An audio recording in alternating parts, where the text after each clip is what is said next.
What's up sa inyo mga boss at welcome back. Sa video natin na to ay tuturuan ko kayo ng isang panibagong daya. This is the reason why humanity was a mistake. Ano siya, sobrang bago. Kumuha lang tayo ng mga idea sa mga past mga daya natin. At kung di nyo pa napapanood yung last video ko, part 1, part 2 yun. So panoorin nyo na mga boss, sobrang simple lang ng daya na yun mga boss. So di natin patatagalin pa. May tuturo kong daya sa inyo mga boss is dalawa, pusoy at tong its. So basic lang naman ito mga boss, no? Same halos lang ng method pero sobrang dali lang. Ito lang ang gagamitin natin. Ayan, 4 na ace at 4 na king. So ito, kailangan nyo lang ulit malagay itong 8 baraha na to or kahit ilan yung gusto nyo dito sa ilalim. Itong shuffle na to mga boss is hindi pa ito yung setup. May iba sa inyo is gusto mo na i-cut. So itong cut na to mga boss is sobrang basic lang at ituturo ko na rin sa inyo. So kailangan mo lang tupiin ng slight lang para magka ganyan lang siya. Ayan. Ngayon, pag natupiin nyo na yan, pwede nyo na yung ipakat. Basta yung cut mga boss is pag ganito lang. Ayan. Pag ganyan.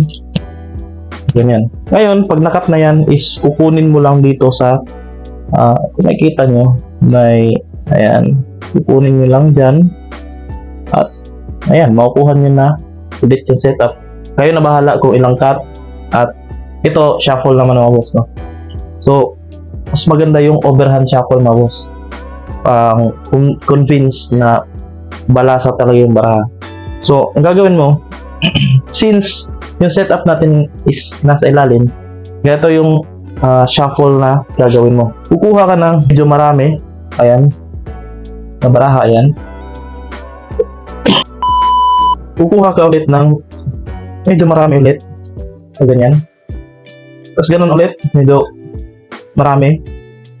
Ganun lang ulit, mga packet-packet lang na baraha. Tapos, ayan, para ordinary na shuffle lang mga boss. Yan, so ganyan mo lang. Tapos pag umabot ka sa kapal na ganito, is iisa-isahin mo na yan. Yan, isa-isa. Kaya ang mangyayari, yung setup mo is mapupunta dito sa taas lahat. So ayan, 4 na ace at 4 na king. Andyan pa rin sa taas. So ngayon, di ba, nandito sila sa taas. Ngayon, isa-shuffle mo ulit. Pero, ang hindi nila alam, ang gagawin mo is iisa-isahin mo hanggang sa ika-8 baraha. Pero kahit hindi mo na bilangan mga boss, tansyahin nyo lang. So ganito. Ayan, isa hanggang, tansyahin mo lang na sa tingin mo, nakuha mo na lahat ng setup. So, sa tingin ko dito, wala na yung setup na deal ko na dito. Or na isa-isa ko na dito.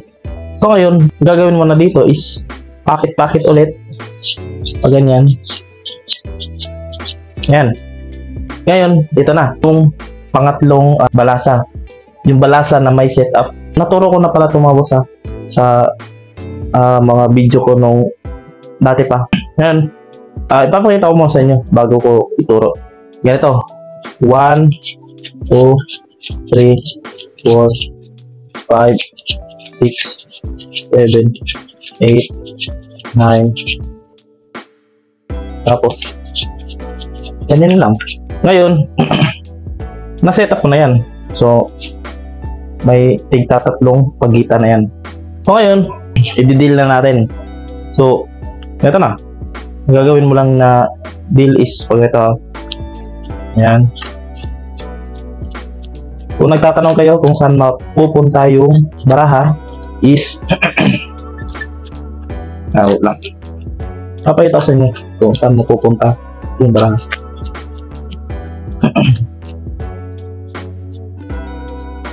So, wala yan dito. Wait lang. Sabihin natin to. Wala to dito. Wala dito. At wala dito. Kasi yung mga setup na yun is makikita nyo. So, wala yan dyan, di ba? Pero, nandito yan. Ayan. So, nakikita nyo, 4 na ace at 4 na king. It's like, wow. He fucking did it. He pulled off a miracle. Dito yung setup. Ayan. Kung nagtatanungan naman kayo mga boss, alam ko tumatakbo sa utak nyo yung dice. So, hindi ko na dinagdag dito yung dice kasi may tinuro na akong kung paano yung dice sa mga ganito. So, medyo mahaba talaga yung video na to, no? So, lalagay ko na lang yung link sa description. Ganun lang, makukuha mo na yung setup. Basta may dice to mga boss. Malinis yung dice nito mga boss. At kaya mong kontrolin din kung saan mo sila papupuntahin. So, nasa description yung link. Panoorin nyo na lang. So, ito mga boss. Ang ginawa ko lang kanina para ma-control ko yung mga baraha is, di ba, pinakita ko na kinontrol natin to dito sa ilalim. Ang setup pala na ginamit ay ganito lang mga boss. Kukuha ka ng ito. Ayan. Yung ilalim at yung taas. Sabay. Ganyan. Tapos, kasi puso ito, kukuha ka ng dalawa. Kasi dalawang pagitan eh. Tapos, ganoon lang ulit hanggang maubos yung setup. Kasi puso ito mga boss, hindi mo na kailangan aalahanin pa.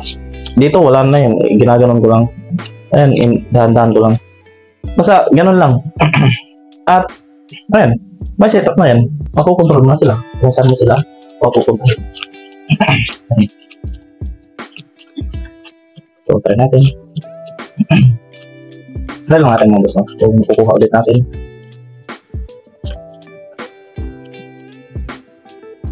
So, wala yan dyan. So, ayun na. So, ito, wala to. Wala dito. Kasi, so, ayan. Makuha mo na yung barangan. And, turo naman natin yung sa tongits. So, mabilisan lang ito mga boss, no? Ganun lang ulit mga boss. Pero dito naman is kailangan mo na magbilang. So, ito. So, 1. Lagay ka na isa. Tinuro ko na pala ito mga boss nung nakaraan kong video. So, panoorin na lang din yun. Kung gusto nyo ng mas malalim na tutorial dun. 1. Tapos, ganun lang ulit. Ayan, sabay. 2, 3, 4, 5, 6, 7, 8. So ngayon, makikita nyo nag-8. Diba? Tandaan nyo yung 8 na yan. Hanggang 8 lang kayo magbibilang. Ngayon, ang gagawin mo dito, ihiwalay mo na itong susunod na baraha. Ayan. Same lang to doon sa last na video ko. Inano ko lang, parang nakahawak lang ako. Pero same lang to mga boss, no? May matutunan ka din doon na ma-apply mo dito. So, ayan. Tapos, kailangan mo ng pinky break. Tapos, cut mo kunyari. Tapos, yan na. Makukuha mo na yung setup. Pero, lagay natin. Kung dito tayo mag-uumpisa, makukuha natin lahat. Pero, ma-adjust pa rin ito mga boss, no? Panoorin nyo lang yung last video ko. Nasa description yung link. So, ayan. Hanggang 8 lang yung ano natin mga boss. Para mabilis lang. Ayan. Ayan, lumagkasa tayo ng 8. Pero gusto ko lang ipakita sa inyo na nakuha natin. So, ayan. Sobrang basic lang. Nasa description yung link mga boss kung gusto mong mautunan. Yan lang mga boss. So, sobrang basic lang, no? So, mabilis ang daya tutorial lang to. So, yun lang mga boss. Salamat sa panonood. Like, comment, and subscribe mga boss. At comment na rin kayo mga boss kung ano yung gusto nyo mga magic trick o mga daya na gusto nyo pang matutunan. So, yun mga boss. Salamat sa panonood. So, see you sa susunod na video.